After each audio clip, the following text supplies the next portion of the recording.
तेजी से बढ़ रही है कोरोना की रफ्तार। देश में 50,000 के करीब पहुंची कोरोना केस की संख्या।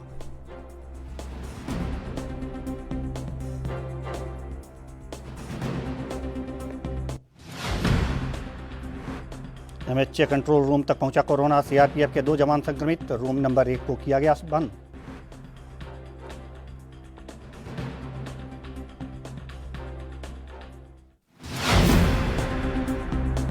उत्तर प्रदेश की योगी सरकार ने बढ़ाए पेट्रोल डीजल के दाम। शराब भी हुई महंगी।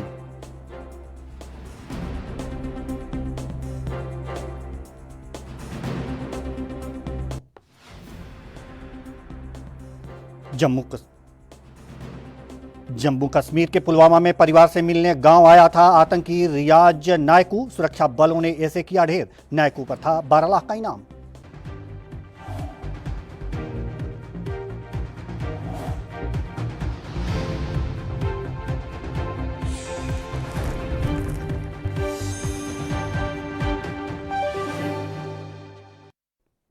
नमस्कार, एनवी न्यूज में आपका स्वागत है। मैं हूं देवेंद्र कुशवाहा। रुक करते हैं खबरों की तरफ। कोरोना संकट और लॉकडाउन के बीच प्रवासी मजदूरों को बड़ी राहत मिली है। दरअसल हरियाणा से अन्य राज्यों के श्रमिकों के लिए 6 विशेष ट्रेनें चलाई जाएंगी। पहली स्पेशल ट्रेन आज बिहार के लिए हिसार से कटिहार के लिए 2:30 बजे रवाना हुई। इस ट्रेन में हांसी, सिरसा, फतेहाबाद से आए करीब 1200 प्रवासी मजदूरों को भेजा गया। वहीं रेलवे स्टेशन पर सोशल डिस्टेंसिंग को ध्यान में रखते हुए गोल दायरे बनाए गए। बता दें कि इसके बाद 7 और 8 मई को 5 श्रमिक स्पेशल ट्रेनें रवाना की जाएंगी। 7 मई को 3 और 8 मई को 2 ट्रेनों को रवाना किया जाएगा।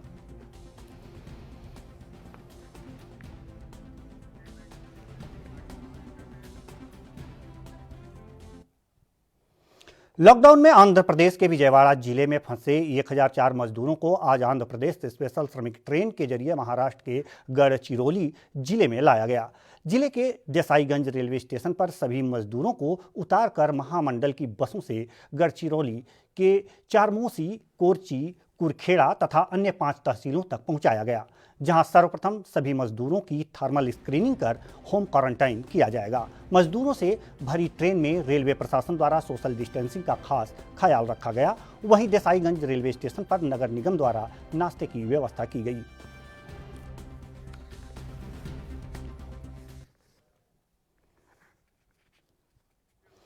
कोरोना वायरस के कहर का सिलसिला थमने का नाम नहीं ले रहा है।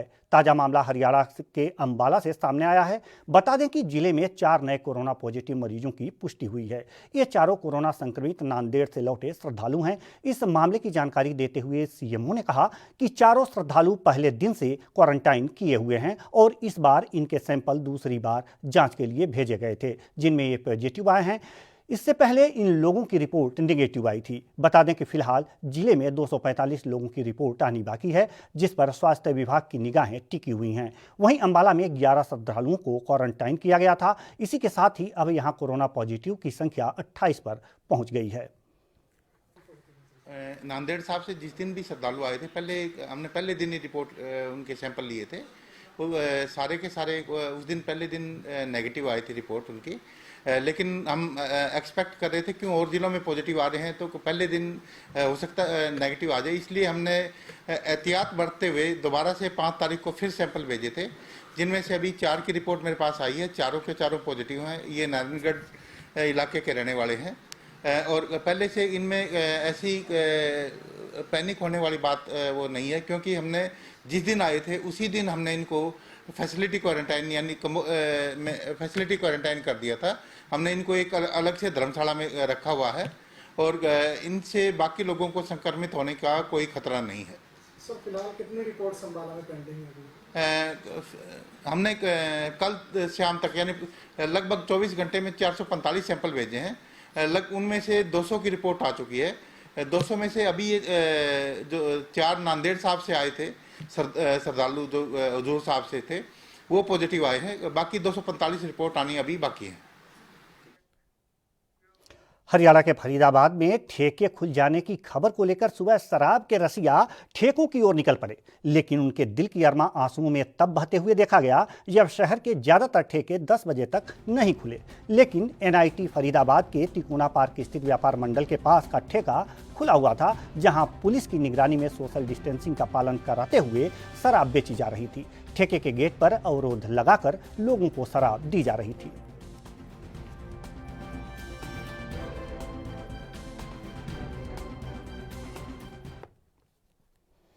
देश भर में कोरोना के चलते जब से लॉकडाउन शुरू हुआ है, तभी से शराब की दुकानें बंद कर दी गई थीं। ऐसे में शराब के शौकीन बेचैन हो गए थे, जिसके बाद जैसे ही ठेके खुलने की खबर आई तो सूरज की पहली किरण के साथ ही शराब के शौकीन अपने घरों से निकलकर ठेकों पर पहुंच गए। वहीं हरियाणा की साइबर सिटी कहे जाने वाले गुरुग्राम में भी शराब की दुकानों के बाहर भीड़ देखने को मिली। लोग सोशल डिस्टेंसिंग का पालन करते नजर आए। इसी के साथ ही प्रशासन की ओर से भी ठेकों के बाहर सख्ती देखने को मिली।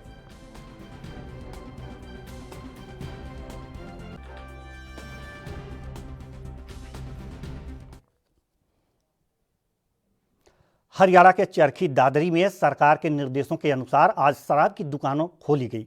दुकान की बिक्री शुरू होने के चलते ठेकों पर ग्राहक पहुंचने लगे, जिसके चलते प्रशासन ने शराब की दुकान संचालकों को जरूरी दिशा निर्देश दिए, जिसके तहत ठेकों के संचालक अपने अपने दुकानों पर सोशल डिस्टेंस के लिए गोल चक्कर बनाए और इसके साथ ही सैनिटाइजर भी रखेंगे। वहीं सिटी थाना प्रभारी बलवीर सिंह ने शराब की दुकानों पर जाकर मौके का जायजा लिया।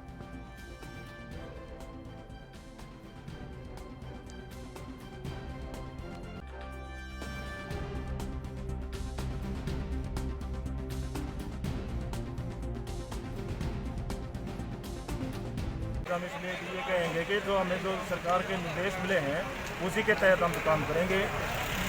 ठीक है, जो हमें सोशल डिस्टेंस का जो मिला है और जिनको मार्क्स नहीं हम उनको मार्क्स देंगे। जो पैसे ले रहे हैं उनको भी सैनिटाइज करके पैसे ले रहे हैं और उनको सैनिटाइज हम उपलब्ध करवाएंगे। यहाँ पर कोरोना की महामारी को देखते हुए हम इसका सोशल डिस्टेंस के उसी के आधार के ऊपर चलेंगे। ये आज शराब के ठेके खुलने पर सभी ठेकेदारों को ये हिदायत की जा रही है कि सोशल डिस्टेंस रखें और हर आदमी जो भी शराब के ठेके पर आएगा वो मास्क ज़रूर लगाएगा और सोशल डिस्टेंस से ही खड़ा होकर लाइन में खड़ा होकर के यहाँ अपने ठेके पर जो भी है वो अपना काम करेगा। घूम करके सारे शहर में इनकी लोकेशन लेकर के जो जो ठेके खुले हैं उनको सभी को हिदायत दी जाएगी।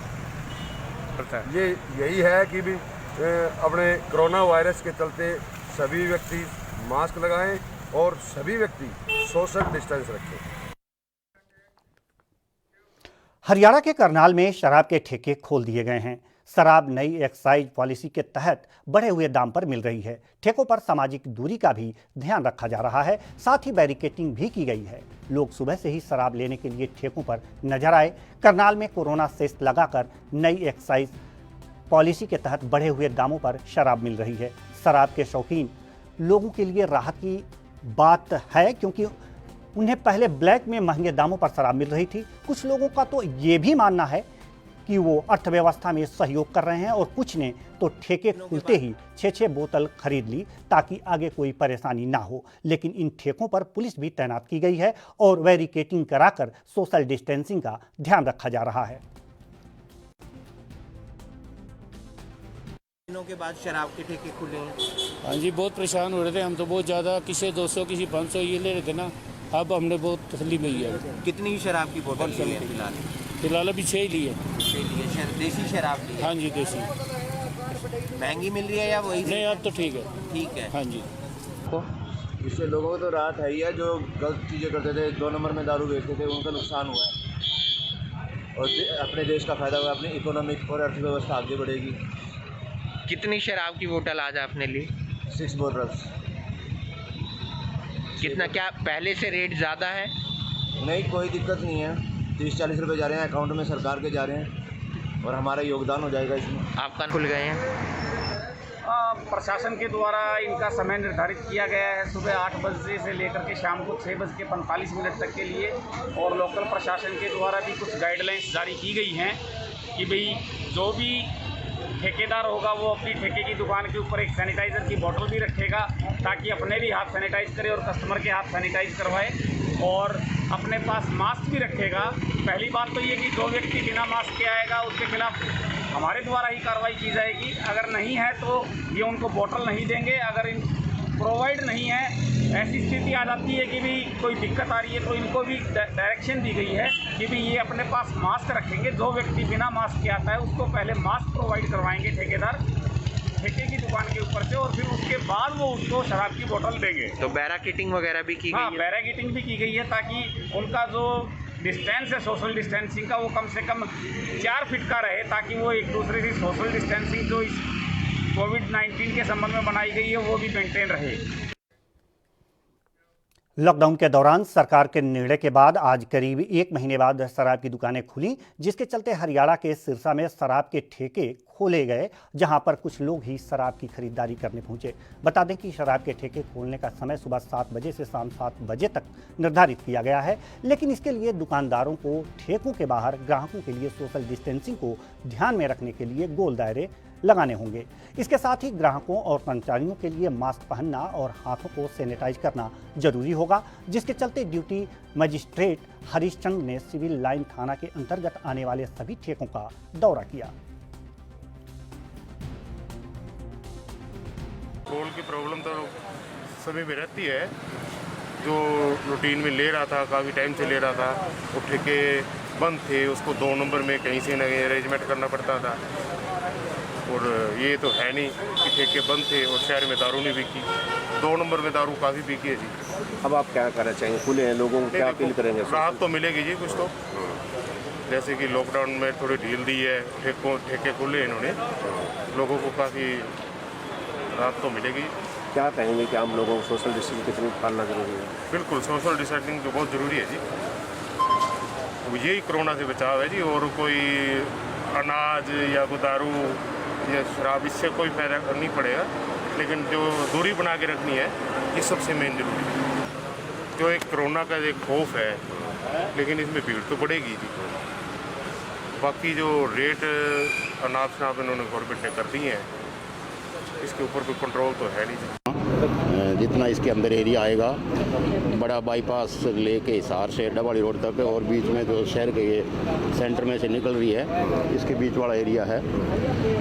तो अभी तो हम घूमे 2-3 जगह, लेकिन एक यही हुआ है ओपन। बाकी जगह अभी संभावना लग नहीं रही भी कोई जल्दी खोलेंगे। उनके पास हो सकता है कोई मटेरियल ना हो या उनकी कोई व्यवस्था ना हो। जैसे हमने यहाँ ये आदेश दिए, अभी सोशल डिस्टेंसिंग का बना के रखेंगे और खड़े मौके पर ध्यान देंगे। जैसे भी कोई सामने चीज़ आएगी कंट्रोल करेंगे, गाइड करेंगे। और किस तरह के निर्देश दिए गए, जैसे मास्क लगा के आए या? हाँ, मास्क लगा के आएंगे सभी। मास्क के बिना तो चालान करना चाहिए, बल्कि पुलिस ने। मास्क तो मस्ट है, सोशल डिस्टेंसिंग मस्ट है ये, क्योंकि सोशल डिस्टेंसिंग जरूरी है, इसके बिना तो कुछ भी अलाउड नहीं है। हरियाणा में आज से शराब के ठेके नई आबकारी नीति के तहत खुल गए हैं और सोनीपत में भी शराब के ठेकेदारों ने शराब के ठेके खोल दिए। लेकिन सोनीपत हरियाणा के उन जिलों में शुमार है जो कि रेड जोन में हैं, तो यहाँ पर कंटेनमेंट जोन में शराब के ठेके नहीं खुलेंगे, लेकिन अन्य जगह पर शराब के ठेके खुल रहे हैं। शराब के ठेकों में अभी पूरी तरह से शराब के स्टॉक नहीं पहुंचे हैं, ऐसे में लोगों को निराश होकर अपने घर लौटना पड़ रहा है। सोनीपत पुलिस के जवान ठेकों पर नज़र बनाए हुए हैं, जिससे सोशल डिस्टेंसिंग का पालन होता रहे।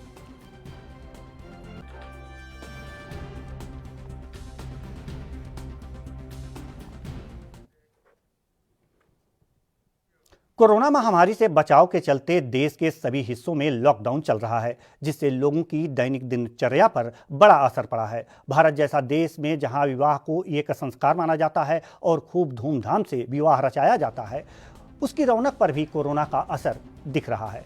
कुछ ऐसा ही नज़ारा यहां करनाल के अर्जुन गेट में संपन्न हुए एक विवाह समारोह में देखने को मिला। पानीपत के ग्राम बिचपड़ी निवासी अरुण का विवाह करनाल के अर्जुन गेट निवासी नैन्सी के साथ होना निश्चित हुआ था। सभी परिवारजनों को उम्मीद थी कि लॉकडाउन के तीसरे चरण में पहुंचते पहुंचते लॉकडाउन खुल जाएगा और धूमधाम से शादी संपन्न हो सकेगी, परंतु परिवार और दोस्तों के सारे अरमान मन में ही रह गए। लॉकडाउन के तीसरे चरण में केवल 3 सदस्यों को प्रशासन ने विवाह में शामिल होने की अनुमति दी। है लॉकडाउन के अंदर? मेरी पहले से ही 5 मई की शादी तय हुई पड़ी थी, तो वो ये लॉकडाउन के करके हमने परमिशन वगैरह ली। परमिशन लेके हम अपना आए हैं करनाल में, और मैं धन्यवाद करना चाहता हूँ अपने प्रशासन का जिन्होंने हमें अनुमति दी। ठीक है, मेरे दोस्तों के मेडिसिन के बहुत अरमान थे, मेडिसिन धूमधाम से करें, और लॉकडाउन के चलते कोई अरमान पूरे नहीं हो पाए। कोई नहीं, फिर भी मुझे फ़ोन पे बधाई दी जा रही है। ठीक है, मैं लोगों को यही संदेश देना चाहता हूँ कि ज़्यादा से कम लोग अपने सोशल डिस्टेंसिंग का पालन करके ऐसे ही अपना शादी के लिए। हमने सुना कि फैमिली में आपके जो बहुत प्यारा ब्रदर है छोटा, उसको भी आप घर छोड़ के आए? नहीं, उसको भी ला पाए। मैं अपने चाचा ताऊ और अपने मासा जी के साथ आया हूँ बस। वही 4 बंदों की परमिशन दी गई थी, हम 4 तो बनसूदा जी 5 बराती हैं, 5-4 घर के लोग हैं, बाकी फिर आप थोड़ी मीडिया वाले जैसे सरकार के हाथ में मतलब है तो उसी का पालन कर रहे हैं। तो अरमान थे शादी करने का कि बारात बैंड बाजे के साथ बारात आएगी, दूल्हा घोड़ी पर आएगा, तो अरमान थे बहुत ज़्यादा? वो तो हर आदमी के होते हैं, हमारे भी थे, जैसे हो सकते होंगे, पर बाकी अब हालात को देखते हुए ऐसा नहीं हो सकता ना। तो और लोगों को क्या कहेंगे इसी तरह करें?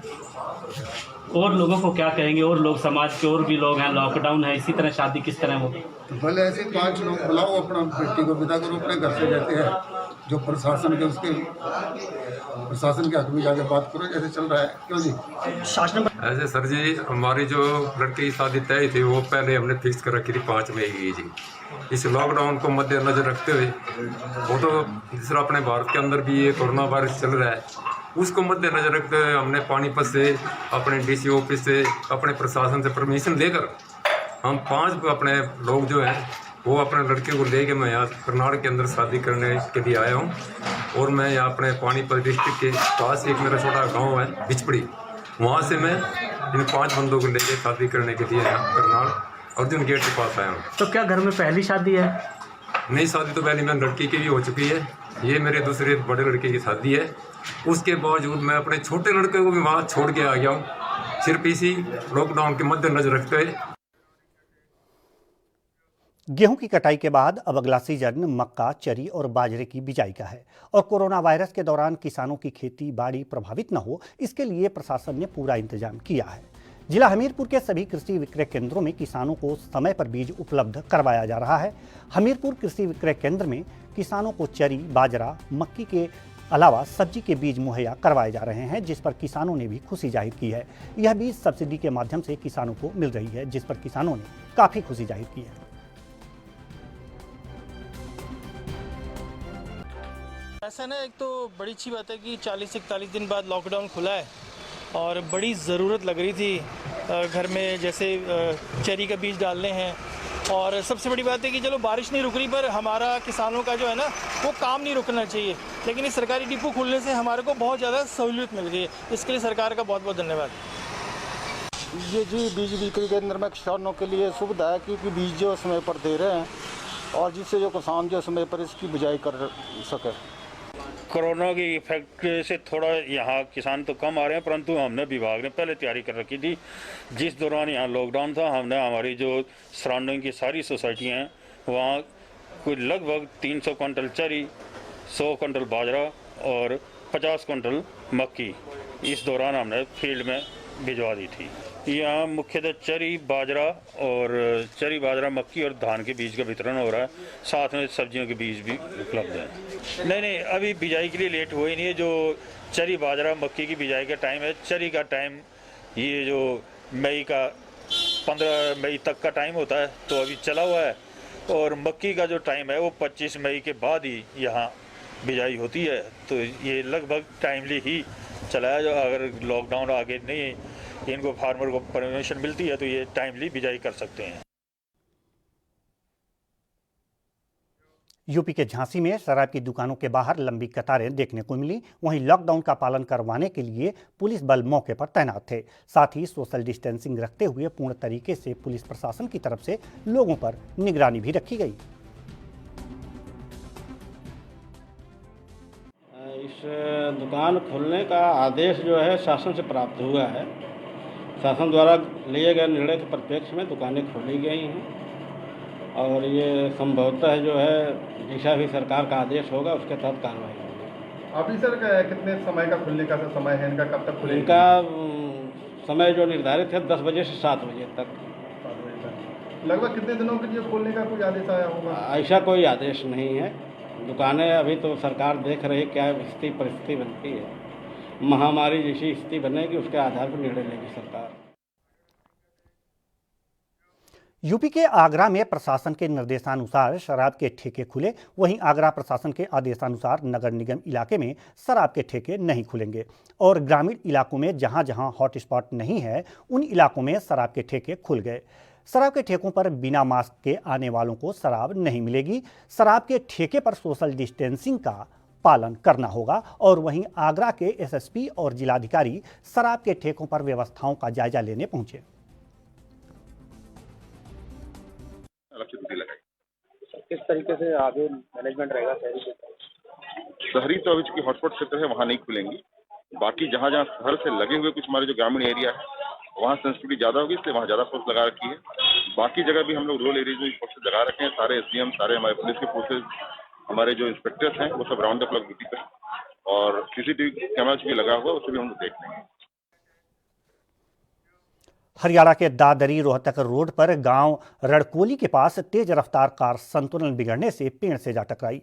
हादसा इतना जबरदस्त था कि कार ने कई बार पलटी। हादसे में कार में आगे की सीट पर बैठी महिला की मौत हो गई, वहीं उसका बेटा कार चालक गंभीर रूप से घायल हो गया। सूचना मिलते ही बौंद कला पुलिस ने मौके पर पहुंचकर कार चालक को बाहर निकाला और पीएचसी में भर्ती करवाया। वहीं मृतक महिला के शव को पोस्टमार्टम के लिए दादरी के सिविल अस्पताल में भेज दिया। पुलिस द्वारा मामले की कार्रवाई की जा रही है।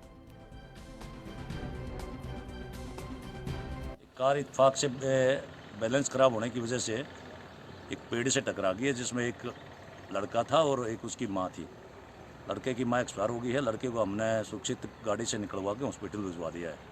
यह हादसा इत्तेफाक से हुआ है।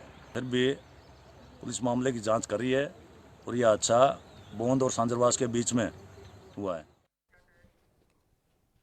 महाराष्ट्र के अमरावती जिले के चांदोर रेलवे से सटे तहसील में एक किसान का 2 एकड़ के कद्दू पर मशीन फिराने की नौबत आ गई है। दरअसल एक किसान ने 2 एकड़ खेत में जनवरी के महीने में कद्दू की खेती की थी। 3 महीने बाद अब कद्दू बाजार में आने के लिए तैयार है और शुरू से ही इसकी फसल अच्छी आने से किसान को मुनाफे की आस लगी थी। वहीं कुल 35,000 की लागत से 1.30 लाख यानी कि 1,30,000 का फायदा का आंकड़ा लगाया जा रहा था, लेकिन बेमौसमी बारिश की वजह से ये खड़े खेत में ही सड़ गया और किसान को नुकसान उठाना पड़ा। और अब किसान ने सरकार से मदद के लिए गुहार लगाई है।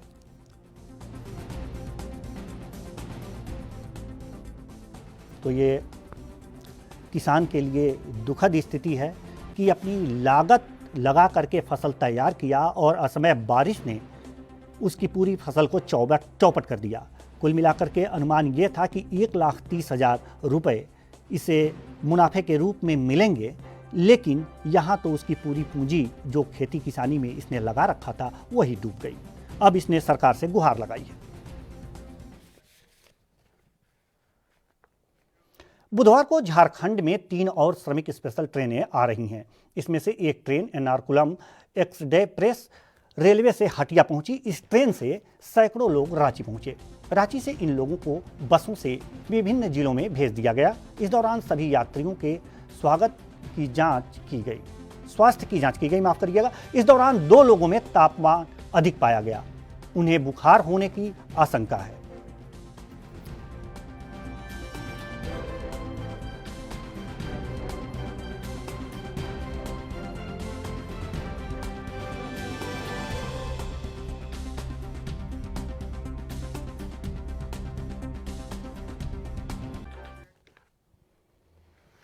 केजरीवाल सरकार ने शराब पर 70% तक कोविड-19 टैक्स लगा दिया है। इससे शराब की कीमतों में जबरदस्त वृद्धि हुई है। हालांकि राजधानी के शराब प्रेमियों पर इसका कोई खास असर पड़ता नहीं दिख रहा है। सुबह निर्धारित समय पर दुकान खुलते ही शराब खरीदने वालों की भीड़ लग गई।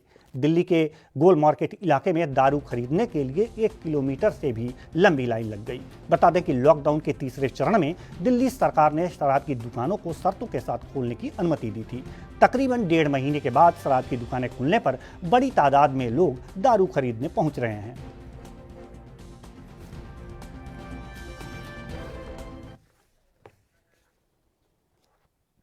तो इस बुलेटिन में बस इतना ही। हमें दीजिए इजाज़त। नमस्कार।